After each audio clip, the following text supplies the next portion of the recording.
Welcome to another episode of the Core Link Solution, where we look to empower you with awareness and actionable insights. With a continued, and I say understandable, outcry for social justice within the United States and abroad, I've been focused here on how we bring those conversations to light, how we form more partnerships, allyship, etc. Several episodes ago, I was with Greg Hanafy, Associate Dean at the Kellogg School of Management, and we talked about how we do that with higher institutions of higher education. Today, I want to broaden that to how we work with businesses and inside businesses, outside businesses, etc. And to help me in that discussion, I have Angela Talton with me. Welcome, Angela, to the Core Link Solution. James, thank you so much for having me. And also congratulations on the Core Link Solution. This has been quite the success for you. Thank you so much. I appreciate it. Let me properly introduce you, Angela. Angela Talton is a senior diversity and inclusion strategist. Her experience includes leadership development, philanthropic giving, supplier diversity, communication strategy, external advisory council relations, analytics, recruitment, and retention of talent. She has presented to and consulted with consumer packaged goods, HR, retail, entertainment, academic, research services, and financial management organizations regarding diversity and inclusion strategies that are data-driven and achieve measurable outcomes. Angela held diversity and inclusion roles for industry leader Nielsen as Chief Diversity Officer and previously SVP Global Diversity and Inclusion, where she crafted a worldwide 5-pronged strategy focused on accountability, career development, talent retention, supply diversity, and education. She solidified Nielsen's reputation as a leader in diversity and inclusion with 6 consecutive years of improved ranking on Diversity Inc.'s list of top 50 companies, number 16, and receiving the Human Rights Campaign's Corporate Equality Index rating of 100%. Additionally, her strategy led to Nielsen ranking as one of the top companies in D&I with disability and diversity MBA, working mother and avatar, inclusive top 50 UK employers, Fortune and Forbes. Her diversity and inclusion expertise is complemented by her experiences in senior operating executive roles. As SVP Global Call Center Operations, she developed a strategic plan which consolidated and streamlined work activities while delivering improved efficiencies, operating metrics, and customer satisfaction. As Divisional VP, Inbound Service for Sears Holdings, she held complete P&L general management responsibility for 3,000 associates across multiple call centers and directed the strategic operational performance of workforce planning, project management, quality, channel performance, and reporting functions. So again, please join me in welcoming Angela Talton to the Core Link Solution. Thank you so much, James. So good to have you. And, I love going through, sometimes you try to go short on the bios. I like going through the long form so people get the full breadth of the experience. And I like to say the scar tissue. People know what you lived through, right? It's helpful. Yes. And you've got quite a bit of scar tissue that I really think will help our audience today. Before we go into the tough, meaty piece of the topic, I always like to ask, what's one thing that you think you can share that those who know Angela best even may not know? What's a fun fact maybe that people may not know? Well, James, I like to bake. Cookies and cakes primarily. Gingerbread has always been a favorite, be it the gingerbread cake or the gingerbread cutout cookies, which has not been a good thing for me with COVID-19. I've certainly gained that COVID 15 pounds, hopefully not to get to 19. What they're saying is it COVID? Is it 15? Is that yes, that's it. COVID-15. My birthday was last week, and happy belated birthday! I went off the wagon for real. So this week I'm trying to get back on. I'm paying for it. So yeah, awesome.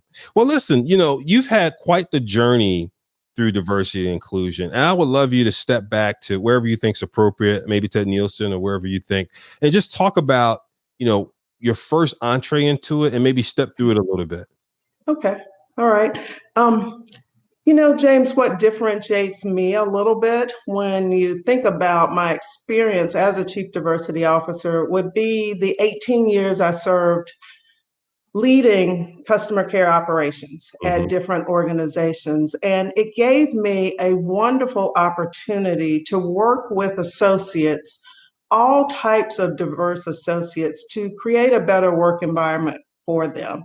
So from 300 seat operations to 3,000, it was a wonderful opportunity to see what motivates individuals, what's necessary to provide a better career path for individuals. How do we create an engaging work environment that literally motivates each person?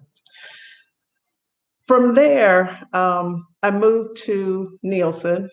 I joined Nielsen in 2007 as the senior vice president responsible for their call center operations and had my first formal foray with diversity and inclusion. I was asked to co-sponsor the Black Employee Resource Group.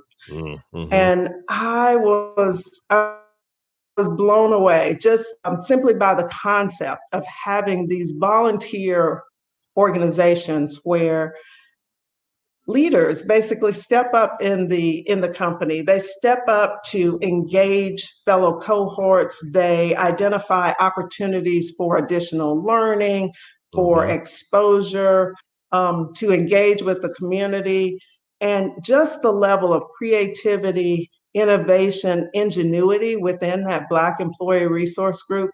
I was totally hooked and really wanted to engage even more with diversity and inclusion at Nielsen. Yes. So when we named our first chief diversity officer, she asked me to come over and put in place a strategy to further diversity and inclusion at Nielsen. And so I felt like it was the right opportunity. I had worked with a call center for 5 years at that point and just really wanted to help Nielsen move forward, and more importantly, to help those associates that I saw have a little bit more visibility, access, and opportunity to progress their careers. Yeah, that's good. Now, from Nielsen, the time you spent there, how much time did you spend in the call center role versus in the D&I role? So I was in the call center role for 5 years, and then in the diversity and inclusion role for 7 years. Got it. And two questions, I think, moving from the call center role to the D&I role, I'm sure you probably had an initial set of expectations of what it was like. So one, I would love you to expound on, what was so different than what you expected. And then two, what were some of the lessons learned? What were some of the things that went really well? Well, I would say what I needed to learn was just the discipline around diversity and inclusion. And so I leveraged the opportunity to learn from some of our clients that were on that Diversity Inc. Top 50 list. Right. I used that opportunity to engage and partner with human resources on a different level to learn more about how are we recruiting? Where are we recruiting from? What are some of those top universities that provide talent to the organization? And what are the opportunities to make some changes there? And I had a great partner in talent acquisition, and we made some significant changes around recruiting from HBCUs or universities that had a higher population of people with disabilities and with Latinx employees as well. The other thing that I think I learned more about was how our Nielsen data around diverse communities was being utilized, both inside the organization as well as outside the organization. We had begun some fantastic initiatives to share that Nielsen data, particularly with charitable organizations. But there was an opportunity to leverage more of that information inside the organization to make sure that our sales teams in particular saw the value of that multicultural consumer. And today, it's one of the stats that Nielsen uses quite often to demonstrate the buying power of multicultural communities that stands at $4.5 trillion. Right. And what organization wouldn't pay attention to that? Absolutely. Absolutely. And that's so interesting, right? Because sometimes you can be, when you're on the inside, right, you have the shoemaker's children syndrome take place. And you were trying to resist that clearly by doing so. So now having then gone from Nielsen, and then there's so much success in the Nielsen story in this space. When you move from Nielsen and step back, if you will, and start to do work with other companies, what's your observation of what I would call some of the stops and starts, right? The things that stuck people continue with them and they persisted versus the things that look like in the moment people were, I think sometimes the word we use is performative, right? We get out there but then it loses its gas, it loses its steam, it falls to the wayside. Absolutely. So let's talk about what sticks. And I think number one, that's going to be the employee resource groups. They actually evolve throughout a continuum. Genuinely, the employee resource groups, or ERGs, they begin as infinity networks. It's an opportunity to bring associates together. It's an opportunity to celebrate different cuisines, to engage with holidays, special months designated for those communities, that sort of thing. And then you'll see employee resource groups evolve into helping organizations with recruitment and retention and even more education opportunities. At the end of the day, Nielsen's ERGs had evolved to what we call business resource groups, and several organizations use different names. But to me, when an organization becomes more of a business resource group, you're leveraging that talent. You're leveraging that talent with your consumers. You're leveraging that talent with your clients in a B2B world. And you are really having them engage and have a voice at the table, not just sitting at the table, but having a voice and sharing what they know that differentiates their community, their preferences, product options. We are really using that ERG to learn more about a very, very important consumer within the ecosystem. Yeah. I heard that, it's so funny because I've been in the D&I space. Well, not like you. So I'm to be clear on this podcast. I don't proclaim to be a D&I professional. I've been on councils for a long time, yes. Right? And have sponsored a number of ERGs. But I love the distinction you made that was so clear. And I think this is one to highlight, and I want people to really get it. The call out you made in terms of ERGs and BRGs, I'm going to play it back and you clean me up. But here's my takeaway. ERGs can be seen sometimes as a place for people to speak to their grievances, have affinity, feel comfortable, trust zone, sit here, stay here, and for lack of better terms, even be pacified a little bit. Yes. BRGs, intentional usage, understand, the markets, double down on the phrase, we want to look like the areas in which we do business, and how do we make that true, right?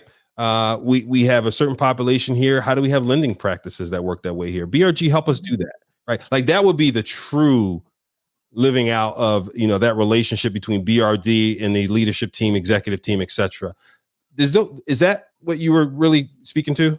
That is a perfect description. At the end of the day, companies really should leverage their ERGs, BRGs for that purpose. It's what's missing in the market.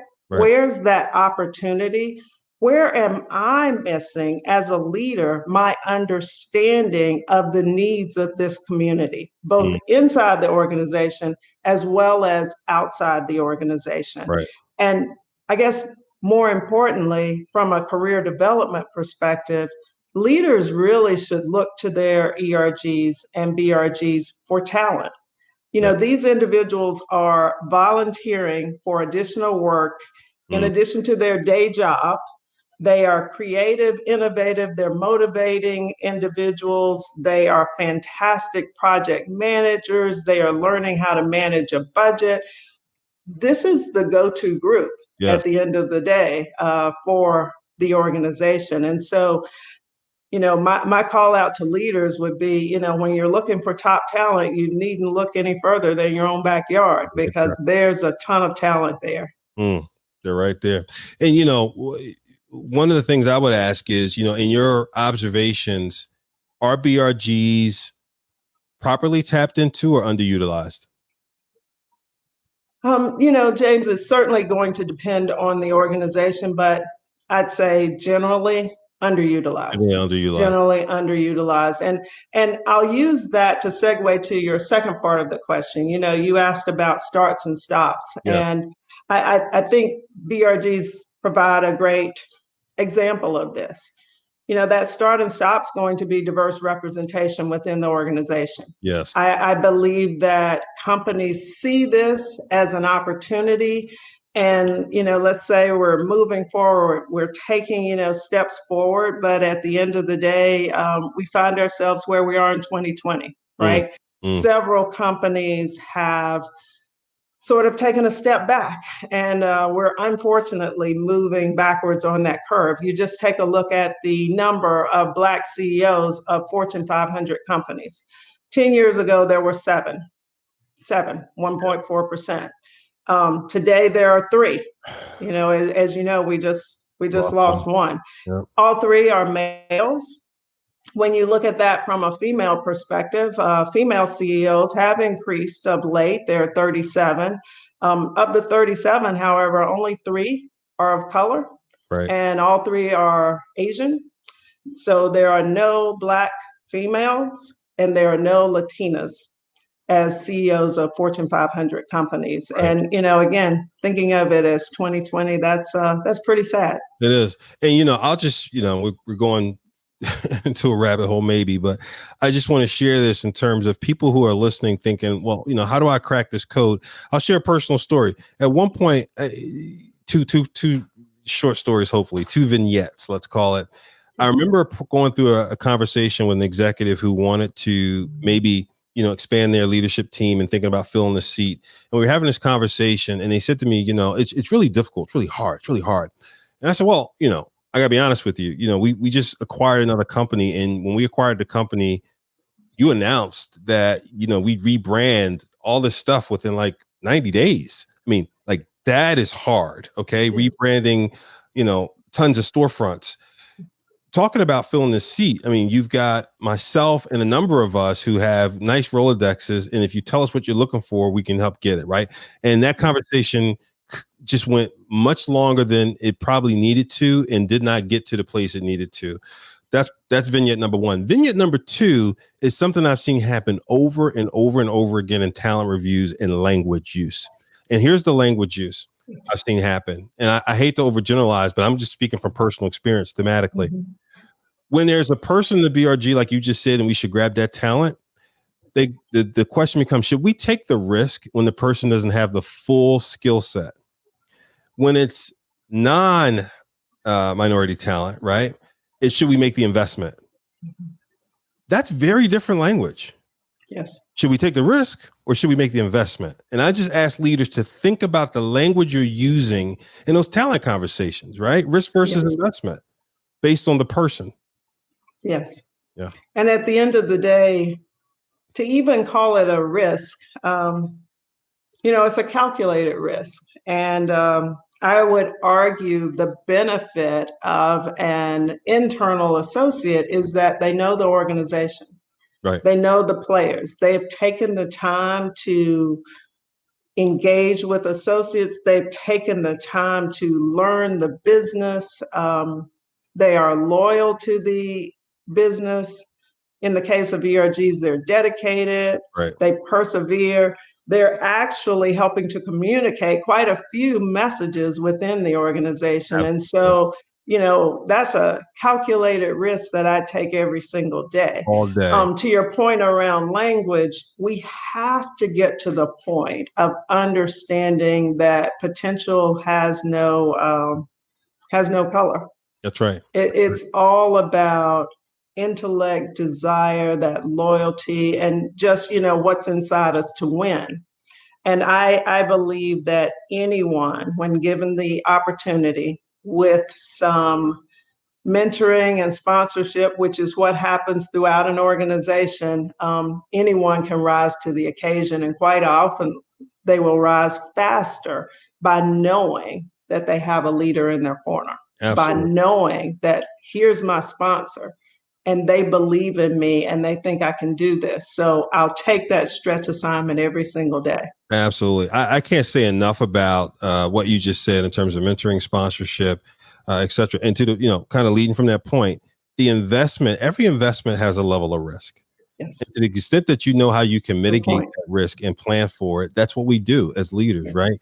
And so you have a couple points of mitigation. One, you should know that the rest of the BRG is going to be behind that person and doing everything they can to block and get in front of and help that person succeed. Why? Because it's a win for everyone, right? Yes. Secondarily, the right sponsors. I mean, when I think about my career and the folks that helped me, Kim Davis, I call Kim Aunt Kim. Kim's now at the hockey league, but at JP Morgan Chase, Kim was the president of the foundation, JP Morgan Chase Foundation, and was prior to that the senior VP of HR for all of Latin America.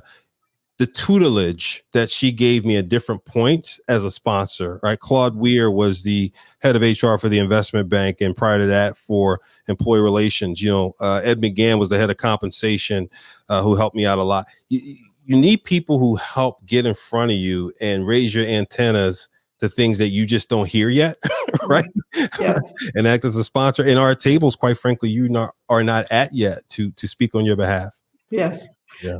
Again, James, that's why I use that phrase about as a foundation, we should look to provide employees with visibility, access, and opportunity.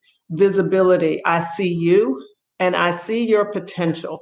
Yes. Access to information, access to a network, access to other members of the leadership team, and therefore opportunity, that investment in you and providing you with that opportunity to show the rest of the organization what that sponsor truly believes you can do. Absolutely. So clear. Well, you congratulated me on my company and what I'm doing. I want to congratulate you on yours. Excited to what you're doing with your company and so on and so forth. And one of the things I picked up with your company is you're focused on helping clients commit to the work. And so I'd love you to just elaborate on that a bit. How do you define commit? I think a committed company is a company who's willing to put in the work and wants to make it happen. Mm-hmm. And with my company, what I try to do with clients is let's sit down and understand what is that? What is it that you want? What's your aspirational goal? And then to work backwards from there to create a vision or a roadmap. Using that roadmap, I began to put in place different initiatives and programs that will ultimately allow that organization to reach that aspirational goal. But it all starts with that first conversation around commitment. It's an understanding of what do you really want your organization to be? Is this just around increasing your representation? Or is this going beyond that and creating a legacy, putting in place some new innovation for your organization to make a name for itself around diversity and inclusion, to really show that level of commitment? Wherever the organization is along that spectrum, it is critically important to understand it's a team effort. Yeah. This is not the work of simply a diversity and inclusion team, go off and make us more diverse and inclusive. Right. This is a full contact sport. This is engaging every leader within the organization and understanding that critical component of communication to furthering the goal. Yeah. And what's been the secret sauce to getting people, to the extent you can share it? I don't want you to share anything proprietary or et cetera. But what's the secret sauce to getting people to commit? What I'd say, James, is meeting people where they are.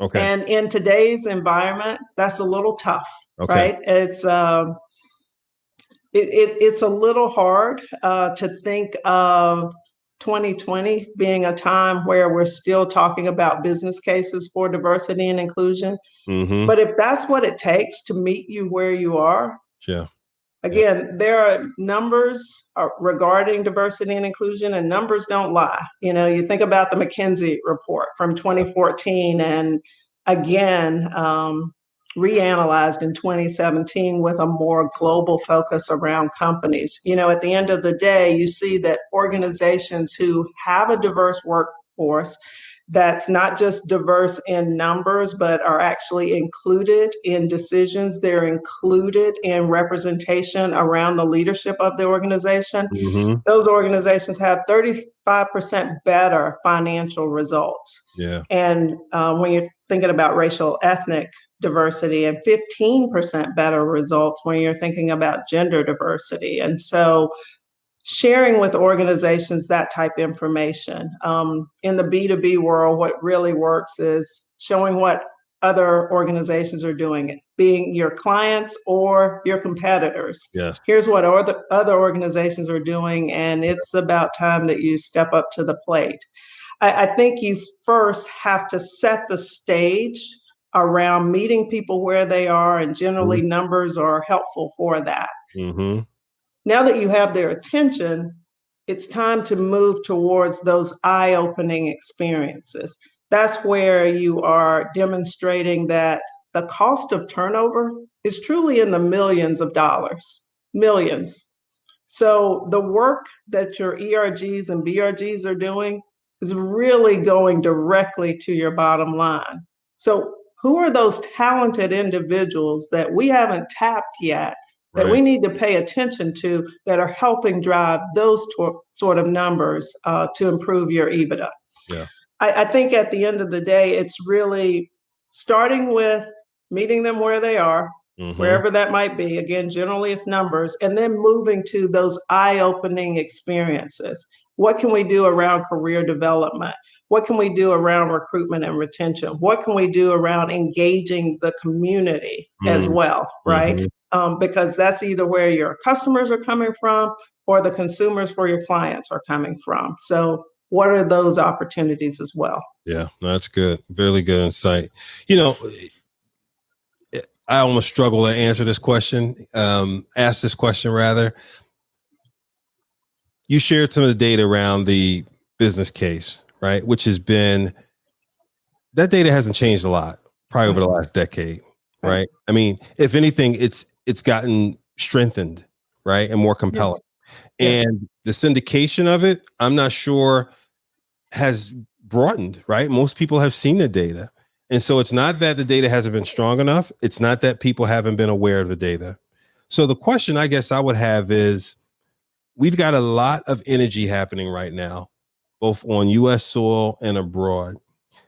What do you think can be done in this moment to drive meaningful and sustainable change?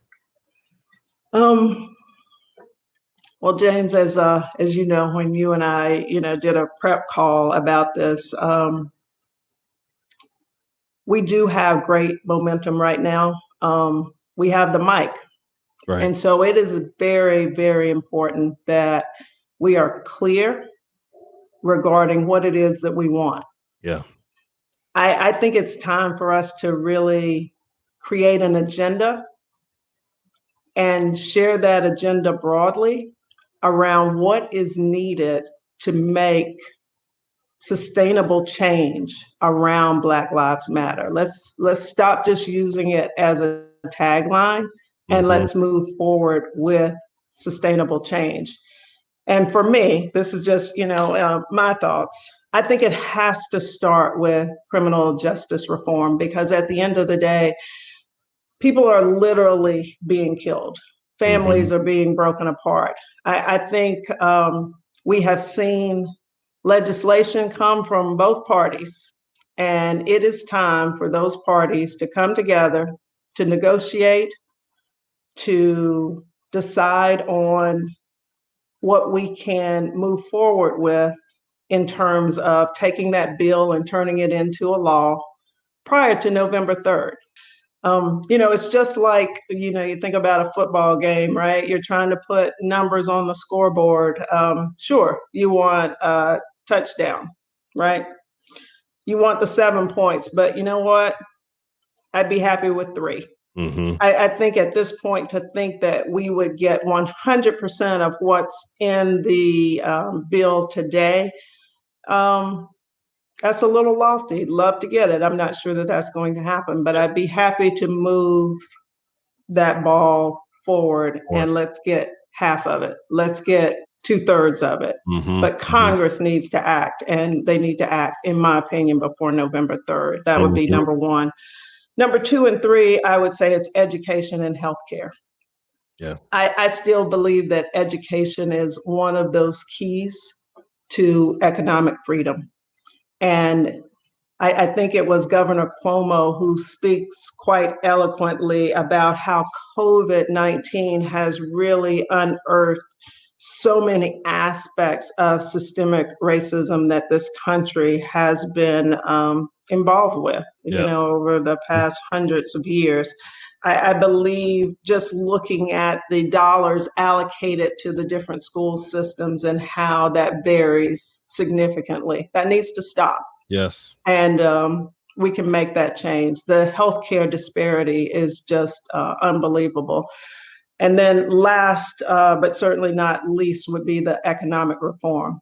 To think that minimum wage is $7.25 and has been $7.25 since 2009. Yeah. So for 11 years, there's been no change. I was talking to my financial advisor last week, and I made the point of that being minimum wage. And he was like, no way, that's not the number. I was like, I promise you, it's $7.25. And, it's sad that so many people don't know that. Right. But when today we have Congress debating why people shouldn't receive $600 a week, which, oh, by the way, is not that much more, it's pretty sad. It is. It is. I don't know about you. I go through a range of emotions constantly throughout the day, right? Find myself floating through different emotions.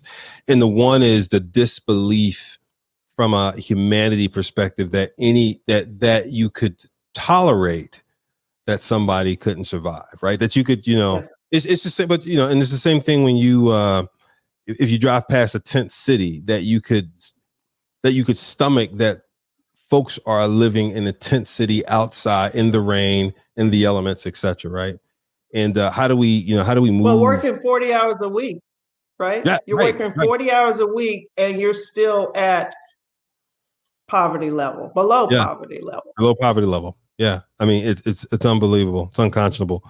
But all the points you mentioned, I agree with. Criminal justice reform, education, healthcare, economic reform on my list is the same, along with the voting piece. Yes. It concerns me a lot, right? The whole issue of voter suppression and what needs to happen there, and housing, which I think housing will fall under economic reform.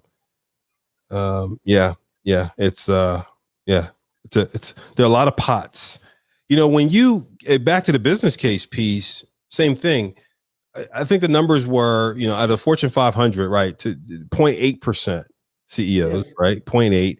And now I guess that dropped because I think the 0.8 included the one we just lost. And then professional level, and I think professionals include directs to the CEO, maybe one level below, 3.8%, I think was the last number I saw, right? So grossly underrepresented. What do you think has to happen inside of the Fortune 5 to see change there? Well, James, I think that's where that commitment comes in. Think about the change that we saw regarding equality for LGBTQ, for that community. Mm-hmm. And you think about how many companies became engaged in the dialogue to get to the Marriage Equality Act of 2018. Mm-hmm. Think about how many companies have begun to engage around this COVID issue of students not being able to stay in the U.S. Right. if they were working online, and how quickly companies came to the forefront and the White House changed their tune. Companies can step forward and make sure that their opinions are heard around this. Yeah. And I think it's time to do that. It's time to do that around this systemic racism. And I believe they will be heard. But again, We need to have that specific agenda, the clear expectations of what we want these companies to do. James, companies have stepped forward post the George Floyd murder, and they've made some significant contributions to the NAACP, ACLU, Black Lives Matter. I think that's been good.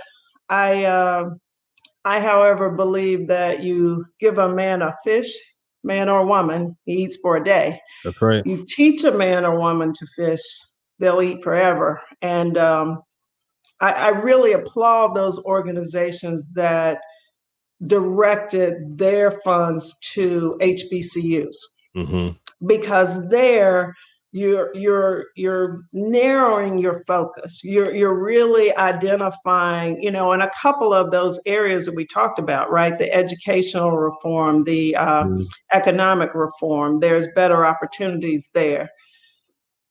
But I'd ask those organizations to think about moving the needle even further. Again, back to, if I teach you to fish. So instead of just writing a check, how about giving time, giving knowledge, giving expertise, giving that sponsorship, that mentorship? How about setting up an internship at the HBCUs, so that instead of just giving money, I am providing education. I am helping you to understand what's needed to enter the corporate world post your graduation. And oh, by the way, how about giving jobs to those interns within your organization? So, I would ask companies to really think about, how could you invest those dollars and maybe look inside your organization and identify a win-win? How about looking at those hourly employees, some of which may be making that $7.25 an hour? And what are your opportunities to move that needle towards the living wage? And maybe you can't see fit to move that immediately, but put a plan in place. Hold yourselves accountable to moving the needle, to increasing that hourly rate over a course of years to get to a living wage. I feel as though the contributions are nice, but that didn't require a whole lot of action. And I think to make a change in this country around systemic racism, it's going to take action. Yeah, no, it's action good. Inside those organizations. Well said. Well said. Going to take that commitment, and I think you outlined a couple actions, right? I mean, all the way from when we first started talking about the BRGs and getting more involved internally, just what you said there, get more involved externally. And I think, one of the most important words, I shouldn't say most important words, but probably one of the most used words I've heard over the last 4 months is allyship. And I think we're getting more and more allies to step up. I think we've seen more and more new chief DEI officers go into place. And I think those who've been in the roles for a long time or are new to the roles, their commitment's not new, right? I think if anything, they're probably, I don't want to say burned out. I don't want to speak for anyone.